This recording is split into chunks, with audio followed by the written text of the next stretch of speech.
സഹസ്രധാര ഉത്തരാഖണ്ഡിലെ ഏറ്റവും ഫേമസ് ആയിട്ടുള്ള ടൂറിസ്റ്റ് ഡെസ്റ്റിനേഷൻ. ഇതിൻ്റെ അർത്ഥം തന്നെ 1000 നീരുറവകൾ ചേരുന്ന ധാര എന്നാണ്. ഇന്നത്തെ നമ്മുടെ യാത്ര സഹസ്രധാരയിലേക്കാണ്.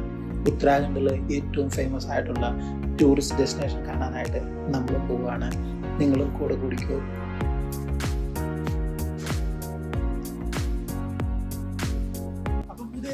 നിങ്ങൾക്ക് എല്ലാവർക്കും സ്വാഗതം. നമ്മളിപ്പോൾ നിൽക്കുന്നത് സഹസ്രധാരയിലാണ് കേട്ടോ. സഹസ്രധാര എന്ന് പറഞ്ഞാൽ ഡെറാഡൂണിലെ ഫേമസ് ആയിട്ടുള്ള ഒരു ടൂറിസ്റ്റ് ഡെസ്റ്റിനേഷൻ ആണ്.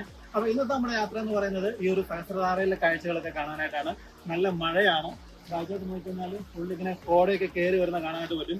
കാണാനായിട്ട് നല്ല രസമാണ് കേട്ടോ. എന്ന് ഞാൻ മാത്രമല്ല, എന്നോടൊപ്പം കേരളീനും ഉണ്ട് കേട്ടോ.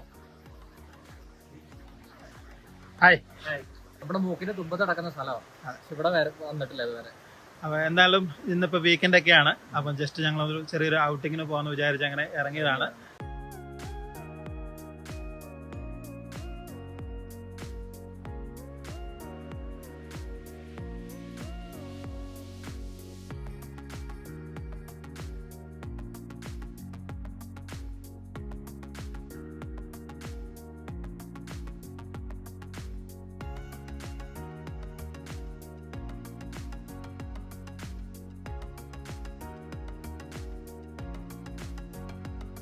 അപ്പോൾ സഹസ്രധാരമായിട്ടുള്ള വഴിയിൽ നല്ലൊരു ചായക്കട കണ്ടേ. അപ്പോൾ നല്ലൊരു വ്യൂ പോയിന്റ് ആണിത്. അപ്പോൾ ഒരു ചായയൊക്കെ മേടിച്ച് ഞങ്ങൾ കുടിച്ചുകൊണ്ടിരിക്കുകയാണ്. ഇതിന് എന്തോ ഒരു സാധനം മേടിച്ച് കഴിക്കുന്നുണ്ട്. പപ്സ് പോലത്തെ ഒരു സാധനമാണേ. അകത്തൊന്നുമില്ല, പുറമേ അതിനെന്തോ ഒരു പേര് പറയും. എന്തായാലും നല്ലൊരു സ്പോട്ടാണ് കേട്ടോ. എന്തായാലും ഇവിടെ ഇരുന്ന് കഴിഞ്ഞാലുണ്ടല്ലോ സമയം പോകുന്ന അറിയത്തില്ല. ഈ ഒരു കഫേയുടെ ബാക്കിൽ ഒരു ബോർഡ് എഴുതി വെച്ചിട്ടുണ്ട്. ഞാൻ പോകുന്ന വഴിക്ക് കാണിച്ചു തരാം. ഇവിടെ ഇരുന്ന് ജസ്റ്റ് ഈ വ്യൂ കാണാനായിട്ട് 100 രൂപയെ. അപ്പോൾ നിങ്ങൾ ആലോചിച്ച് നോക്കിയേ ഇവിടുത്തെ ഈ ഒരു വ്യൂ എന്തായിരിക്കും എന്നുള്ള കാര്യം.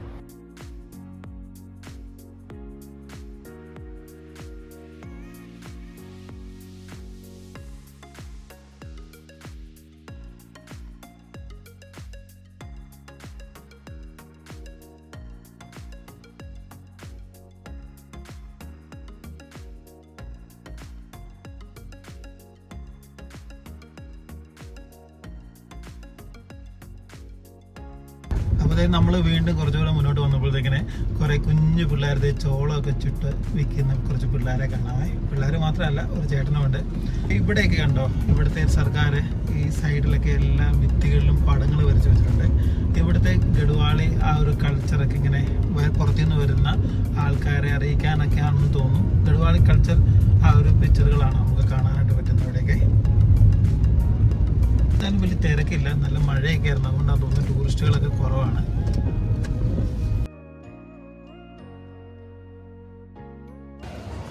അപ്പോഴത്തേ നമ്മൾ സഹസ്രധാരയിൽ എത്തിയിരിക്കുകയാണ്. ഇവിടെ ടാക്സി സ്റ്റാൻഡാണ്. ഇവിടെ നമുക്ക് പാർക്കിങ്ങിന് ഏരിയ ഉണ്ട്. പാർക്കിങ്ങിന് ഇവിടെ മാത്രമല്ല, നമ്മൾ വരുന്ന വഴിക്ക് പല സ്ഥലത്ത് പാർക്കിങ്ങിനുള്ള ഏരിയാസ് നമുക്ക് കിട്ടും. പിന്നെ ഇവിടെയൊക്കെ പല പല കടകളൊക്കെയാണ് കേട്ടോ. അങ്ങോട്ട് പോയി കഴിഞ്ഞാൽ അവിടെ വാട്ടർ പാർക്കും അമ്യൂസ്മെൻറ്റ് പാർക്കും എന്നൊക്കെ എഴുതി വെച്ചിട്ടുണ്ട്. ബാക്കിയൊന്നും നമുക്കറിയില്ല. എന്തായാലും അവിടെ ചെന്നിട്ട് നോക്കാവേ. അതെ, ആദ്യമായിട്ടാണ് സഹസ്രധാര. ഞാനും മെയിൻ സ്പോട്ടാണ് എല്ലാവരും പറയുന്നത്. അതെ, നമുക്ക് എന്താ ഇവിടെ ഉള്ളതെന്ന് അറിയില്ല. അത് ഇത്ര അടുത്താണ്, നമ്മുടെ വീടിൻ്റെ തൊട്ടടുത്താണ്. എന്നിട്ട് നമ്മൾ വന്നിട്ടില്ല. അപ്പോൾ എന്നാണ് ഇവിടെ ഉള്ളതെന്നുള്ള കാര്യം നമുക്ക് നോക്കാവേ. ഇത് കണ്ടോ, ഇതാണ് നമ്മൾ തിരക്കി വന്ന സഹസ്രധാര. ഇവിടെയൊക്കെ ആൾക്കാർ കുളിക്കുന്ന കാണാൻ പറ്റും. ഇവിടെ നമുക്ക് കുളിക്കാനായിട്ട് ഇവിടെ ബനിയനും നിക്കറും ഒക്കെ അവൈലബിൾ ആണ്, റെൻറ്റിന് കിട്ടും. ഈ ഒരു നദിയുടെ ഇവിടുന്ന് മുന്നോട്ട് പോയി കഴിഞ്ഞാൽ പല പല ഹോട്ടലുകളൊക്കെ നമുക്ക് കാണാൻ പറ്റും. കുറേ കുളിക്കാനുള്ള സ്പോട്ടുകളുണ്ട്. എല്ലായിടത്തും ഒന്നും സേഫ് അല്ല. സേഫായിട്ടുള്ള സ്ഥലങ്ങൾ അവരവിടെ എഴുതി വെച്ചിട്ടുണ്ടാവും. ഇവിടെയൊക്കെ ആൾക്കാർ താഴോട്ടുള്ള വ്യൂ കണ്ടുകൊണ്ട് നിൽക്കുകയാണ്. ഇവിടെ കുറേ ആൾക്കാർ കുളിക്കുന്നുണ്ട്. നമ്മുടെ നാട്ടിലൊരു തോട് അല്ലേ? അതെ, ചെറിയൊരു പുഴ എന്ന് പറയാം.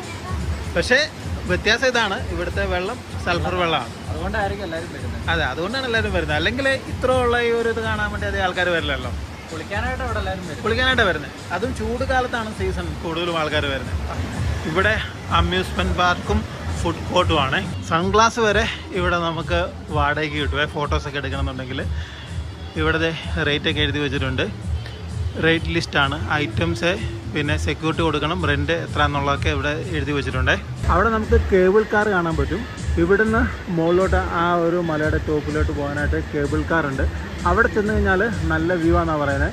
പക്ഷെ എന്തായാലും നമ്മൾ കേബിൾ കാറിലൊന്നും കയറുന്നില്ല. ഇവിടുന്ന് മുകളിലോട്ടുള്ള ഡ്രോൺ ഷോട്ട് നമുക്ക് കാണാവേ.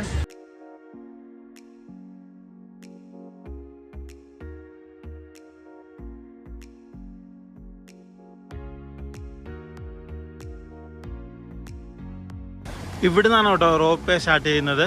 ഒരാൾക്ക് 200 രൂപയാണ് അപ്പ് ആൻഡ് ഡൗൺ ഇവിടെ എഴുതി വെച്ചിരിക്കുന്നത്. അപ്പോൾ ഇവിടുന്ന് അങ്ങ് ടോപ്പിൽ കാണുന്ന മല വരെയാണ് നമുക്ക് ഈ കേബിൾ കാറിൽ പോകാൻ പറ്റുന്നത്. ഇവിടെയൊക്കെ സൈഡിൽ പല പല കടകളും റെസ്റ്റോറൻറ്റുകളൊക്കെയാണ്.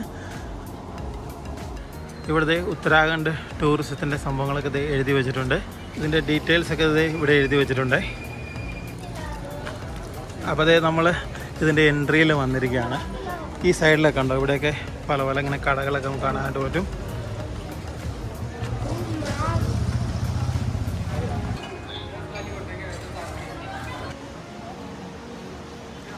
ഇവിടെയൊക്കെ ഓരോ കടയിലും ഇവിടെ നമുക്ക് ഫുഡും കഴിക്കാം. ഇവിടുന്ന് താഴോട്ട് ഇറങ്ങാനുള്ള കടവുകളും ഉണ്ട്. അതെ, എന്നിട്ട് ഇവിടെ ടർക്കിയൊക്കെ ഇത് ആവശ്യത്തിന് ആൾക്കാർക്ക് റെൻറ്റിന് കൊടുക്കാനായിരിക്കും ഇവിടെ ഇട്ടിട്ടുണ്ട്. ഇവിടുന്ന് ഇങ്ങനെ താഴോട്ട് ഓരോ കടവുകൾ ഇങ്ങനെ സ്റ്റെപ്പുകൾ കെട്ടിയിട്ടുണ്ട്. പക്ഷേ ഇവിടെയൊന്നും സേഫ് അല്ല കേട്ടോ ഇവിടെയൊക്കെ കുളിക്കാനായിട്ട്. ഇതൊക്കെ ഫുള്ള് പാറയാണ്, ഇങ്ങനെ തെന്നി കിടക്കുകയാണ്. നമുക്ക് ഇവിടുന്ന് മുന്നോട്ട് പോയി കഴിഞ്ഞാൽ നമുക്ക് അവിടെ നമുക്ക് ടിക്കറ്റ് എടുത്തിട്ട് താഴോട്ട് ഇറങ്ങാനുള്ള കൗണ്ടറുകൾ നമുക്ക് കാണാൻ പറ്റും. ഇവിടെ ചേഞ്ചിങ് റൂമൊക്കെ കാണാൻ പറ്റുമേ. അപ്പോൾ ഇവിടെയുള്ള എല്ലാ ഹോട്ടലിലും റെസ്റ്റോറൻറ്റുകളിലും ഇതുപോലുള്ള ഒരു കടവ് ഇവരിങ്ങനെ സെറ്റ് ചെയ്തിട്ടുണ്ടാവും. പിന്നെ ഇതുപോലുള്ള ചേഞ്ചിങ് റൂമുകൾ നമുക്ക് കാണാൻ പറ്റുമേ. ഇവിടെയും ഹോണ്ടഡ് ഹൗസൊക്കെ ഉണ്ട്. ഇവിടെ ടൂറിസ്റ്റുകളൊക്കെ വരുമ്പോഴത്തേക്കിന് പിള്ളേർക്കൊക്കെ എൻ്റർടൈൻമെൻറ്റിന് പറ്റുന്ന പല പല ഐറ്റംസ് നമുക്ക് ഇവിടെ കാണാൻ പറ്റും. അതിലൊന്നാണ് ഈ ഒരു ഹോണ്ടഡ് ഹൗസ്. ഇവിടുത്തെ ലോക്കറുകളുണ്ട്, പല പല നമ്പറുകൾ ഇവിടെ സെറ്റ് ചെയ്തിരിക്കുന്നത് കാണാൻ പറ്റും. ലോക്കർ ഒരാൾക്ക് 50 രൂപയാണ് എഴുതിയിരിക്കുന്നത്.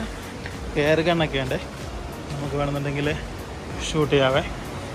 പിന്നെ ഇവിടെ പല പല ആക്ടിവിറ്റീസൊക്കെ നമുക്ക് കാണാനായിട്ട് പറ്റും.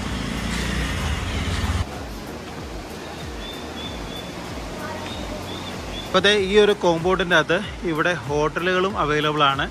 AC നോൺ AC റൂമുകളൊക്കെ ഇവിടെ അവൈലബിൾ ആണ്. അപ്പോൾ സഹസ്രധാര വരുന്ന ആൾക്കാർക്ക് ഇവിടെ തന്നെ താമസിക്കണമെന്നുണ്ടെങ്കിൽ ഇവിടെ റൂമുകളും അവൈലബിൾ ആണ്. അപ്പോൾ നമ്മൾ വീണ്ടും ഇങ്ങനെ മുന്നോട്ട് വരുമ്പോഴത്തേക്കിന് ഇവിടെയൊക്കെ റെൻറ്റിന് കൊടുക്കാനായിട്ടിരിക്കുന്ന ടീഷർട്ടുകളൊക്കെ കാണാൻ പറ്റും. ഇവിടെ നമുക്ക് ചായയൊക്കെ കിട്ടും.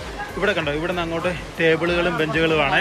അപ്പം ഈ ഒരു സൈഡിലെ ഈ ഒരു പുഴയുടെ വ്യൂ ഒക്കെ കണ്ടുകൊണ്ട് നമുക്ക് ഇവിടെ ഇരുന്നിട്ട് ഇങ്ങനെ ചായ കുടിക്കാനായിട്ട് പറ്റുമേ.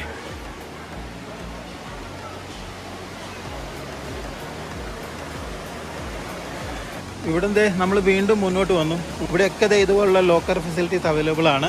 പിന്നെ ചായ കുടിക്കാനുള്ള ഓരോ റെസ്റ്റോറൻറ്റുകളും നമുക്ക് കാണാൻ പറ്റുമേ. ഇതുണ്ടോ, ഇവിടുന്ന് മുകളിൽ നിന്ന് വെള്ളം വരുന്നുണ്ട്. ഈ മലയിൽ നിന്ന് ഇങ്ങനെ ഒഴുകി വെള്ളം വരുന്ന കാഴ്ച കാണാം. ഈ വെള്ളമൊക്കെ ഒഴുകി പോകുന്നത് ഈ മെയിൻ ഒരു സഹസ്രധാര ഈ ഒരു നദിക്കകത്തേക്കാണ്. നമ്മളിതിൻ്റെ സൈഡിൽ കൂടെ വീണ്ടും മുന്നോട്ട് ഇങ്ങനെ നടന്നു പോയിക്കൊണ്ടിരിക്കുകയാണ്. അപ്പോൾ ഈ സൈഡിലൊക്കെ കുറേ ആൾക്കാരെ കാണാൻ പറ്റും, ടൂറിസ്റ്റുകളെ കാണാൻ പറ്റും, കുളിക്കുന്ന ആൾക്കാരുണ്ട്, ഫോട്ടോസൊക്കെ എടുക്കുന്ന ആൾക്കാരുണ്ട്.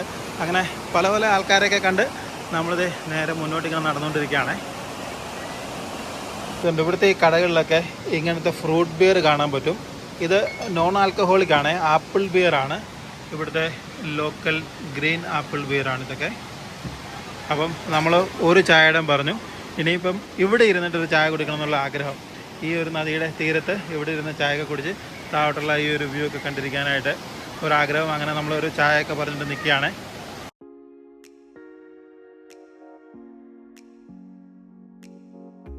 ണ്ടോ ഇവിടെ നമുക്ക് ഇതുപോലുള്ള ജാറുകളൊക്കെ അവൈലബിൾ ആണ്. അപ്പോൾ നല്ല വെള്ളമാണ് ഇവിടെ, നല്ല സ്പ്രിംഗ് വാട്ടറൊക്കെ കിട്ടും, നല്ല ഔഷധ ഗുണമുള്ള വെള്ളമാണ്. അപ്പം ഇവിടുന്ന് വേണമെങ്കിൽ വെള്ളം പിടിച്ചുകൊണ്ട് നമുക്ക് പോകാനൊക്കെ പറ്റുമേ. ഇതുകൊണ്ട് ഈ വരുന്ന വെള്ളം നല്ല വെള്ളമാണ്. ഈ വെള്ളമാണ് ആൾക്കാർ പിടിക്കുന്ന സൾഫർ വാട്ടർ, നല്ല ഔഷധ ഗുണമുള്ളതാണ്.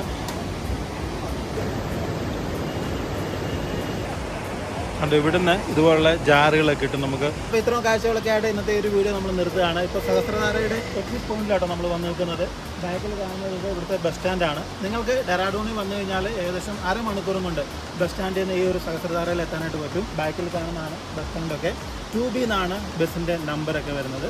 അപ്പം ഇന്നത്തെ ഒരു വീഡിയോ നിങ്ങൾക്ക് ഇഷ്ടമായെന്ന് വിചാരിക്കുന്നു. ഇതേ കാഴ്ചകളൊക്കെ ആയിട്ട് നമുക്ക് വീണ്ടും കാണാം. അപ്പോൾ അതുവരേക്കും ബൈ ബൈ.